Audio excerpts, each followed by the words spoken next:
Hi, everyone. Hi, Kelsay. Hi, Annemiek. Really nice to see you again. Hi, I'm Annemiek van Helsdingen. I'm the founder of the Academy for Soul-Based Coaching. If you haven't met me before, I'm here today with Kelsay Elizabeth Myers. And she is a coach and she's also a somatic movement educator. And today we want to talk to you about how soul-based coaching can amplify your process as a somatic movement practitioner or an arts therapy person, or fill in your modality, your favorite modality that is based on the body and on movement. So Kelsay, why are we talking about this today? You want to jump in with your perspective? Yeah, well, I did the soul-based coaching Invoke Your Client's Magic training at the same time I was doing my level 1 training of the Tamalpa Institute life art process. And I just found that both of the trainings and both of the modalities really weave together in a beautiful way that helped me to integrate more than I think I would have doing them individually. Beautiful. And so for people who are not familiar with the Tamalpa Institute, could you quickly say a little bit about what that approach is all about? Yeah, it's an expressive arts modality that was founded by Anna Halprin and her daughter Daria Halprin. And Anna was one of the sort of postmodern avant-garde modern dancers, and Daria is an expressive arts therapist. And they weaved their two gifts together to create this multimodal expressive arts modality that uses movement and dance explorations, writing and drawing with oil pastels to help integrate personal mythology and actually inquire into the different body parts in isolation as well as together. Mm-hmm. Beautiful. So that conjures up all sorts of images in my mind because of the work that we do in soul-based coaching. But also, so what it looks like is an invitation to, when you're working with clients, to use moving the body, writing, oil pastels as ways of inquiring into the things that are happening within the client's world. Is that right? Yes, and it actually works with personal metaphors as well as the literal body. Yeah, Yeah. beautiful. Great. And so when we're, and I know there's a lot of people who have there's a lot of modalities out there that use body, the movement of the body, or even touching the body, that are so incredibly helpful and healing. And of course, the main reason for that is that our bodies, they are like such a deep source of wisdom, right? And they are they're also where we store a lot of our experiences, both the really good and the not good. And so our bodies are like such essential parts of us, or well, if we can even say that, because of course we are our body. But kind of that sits next to modalities that are using the mind as the way in to do personal development work or healing work or transformation work. So when we're talking about soul-based coaching, we kind of sit, it's like I almost get the feeling like we kind of sit, like our way in is through the middle. It's like through speech, so through the words people use. But we through these words, we move into the body as well, into, as Kelsay was saying just now, also personal metaphor and movement. All of these are included, as well as kind of the mind, the stories that come up, beliefs, and of course, emotional landscape, and like that deeper soul knowing. So this is kind of where maybe soul-based coaching sits in relation to that. And so when people are trained in like a body-based methodology, Kelsay, why, like what difference does it make to add soul-based coaching skills to that?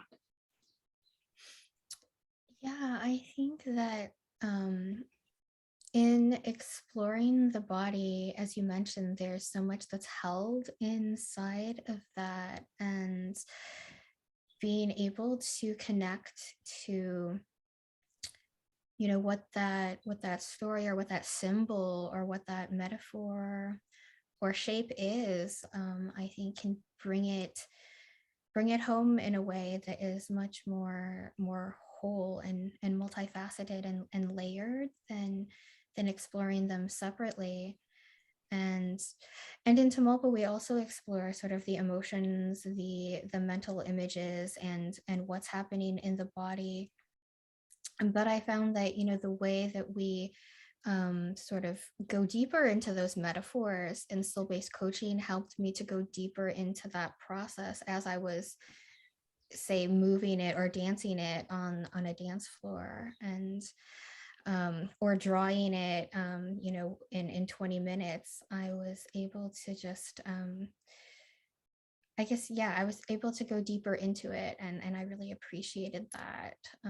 And I know I've said this before, but just that richness of the layering that happens with being able to ask myself clean questions as I was moving or drawing or writing. Mm. And you're talking about yourself as, say, the client, but the same, of course, is true for when you're working with clients, I imagine. Yeah. Yeah, when I'm working with clients, I found that it's the clean questions can actually almost create like a live action um, video game almost, where like the client is moving, and by dropping in the clean inquiries they can go deeper, and it all of a sudden the landscape starts shifting and they start moving with it, and it's just so beautiful to see that happen. Yeah, beautiful. And you're mentioning the clean language questions. They're a part of the soul-based coaching toolkit. So anyone who doesn't know about those, they were developed by David Grove, who was a New Zealand-based psychotherapist in the 1980s, and he worked with trauma.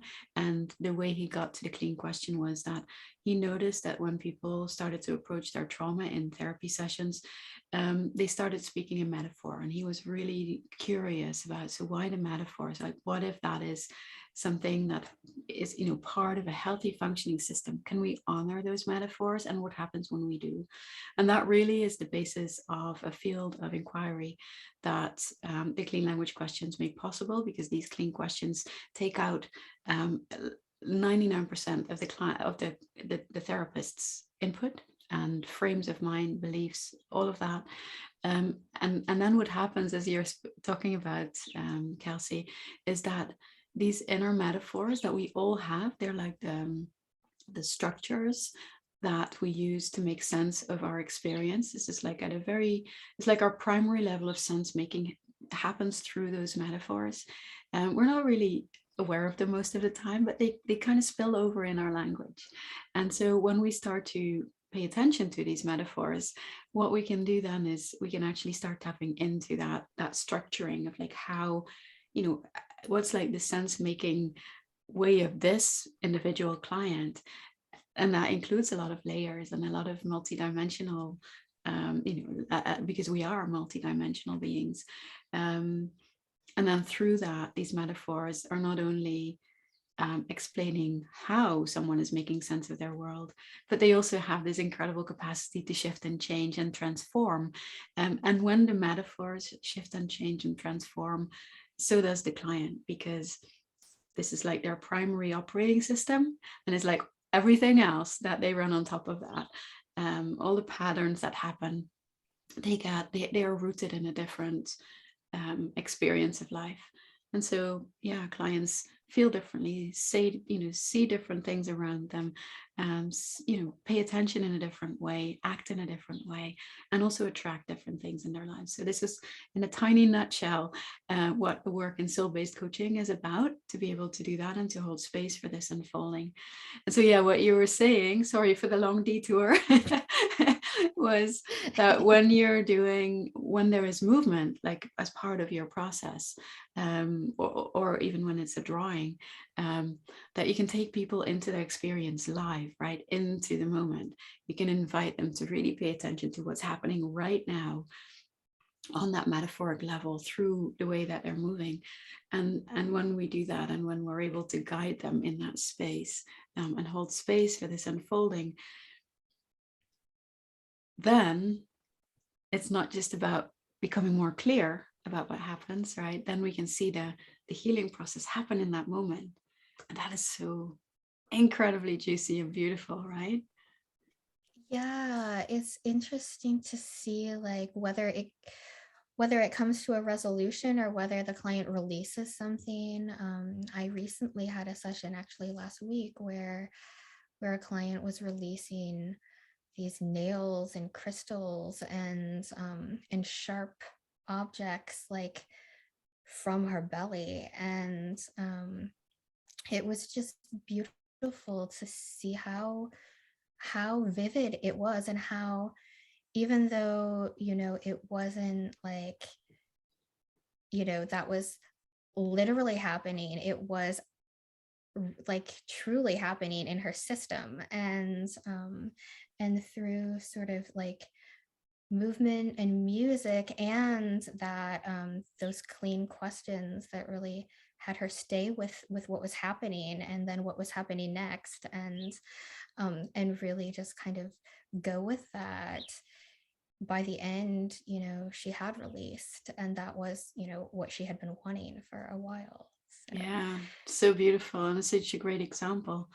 And it takes me back to a client recently, which, of course, like the prime modality that I work with is soul-based coaching, and even there, like there's gestures people make, there's movements that a body wants to make, or sometimes client speaks about, well, oh, I feel like I want to do this right now, and then of course the invitation is to do that.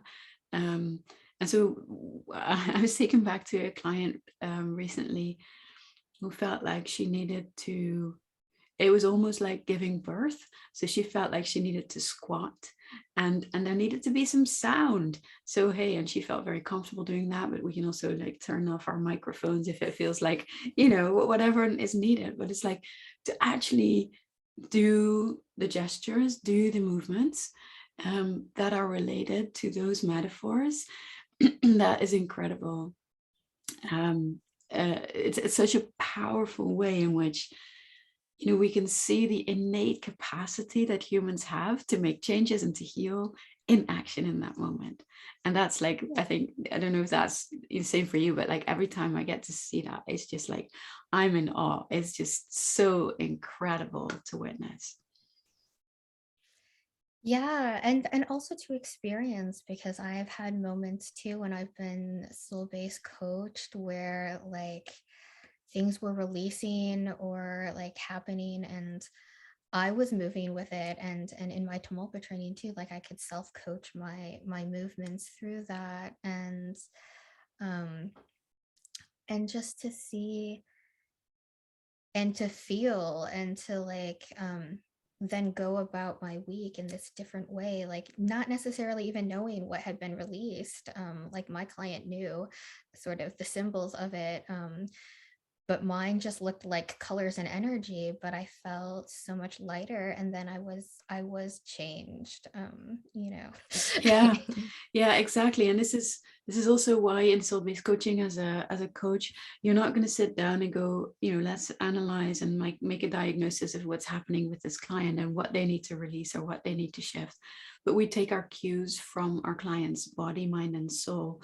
Like the client tells us, and we help them verbalize what that is, but it's their knowing, and that is what's guiding this. And this is why you can release or you can shift whatever it is. And sometimes, as you say, Kelsay, clients don't even need to know exactly what it is, but they're feeling in every cell of their body that it's the right thing, that this is exactly what needs to happen in that moment. And so that's what we're here to guide and offer like a really solid riverbed for, because that's really what soul-based coaching is about. So kind of wrapping it up. So for people who have like a body-based or arts-based modality that they work with and love, what would be the reasons for them to go, yes, soul-based coaching might be a really interesting addition for me, or it might actually be something that I've been looking for without maybe even knowing?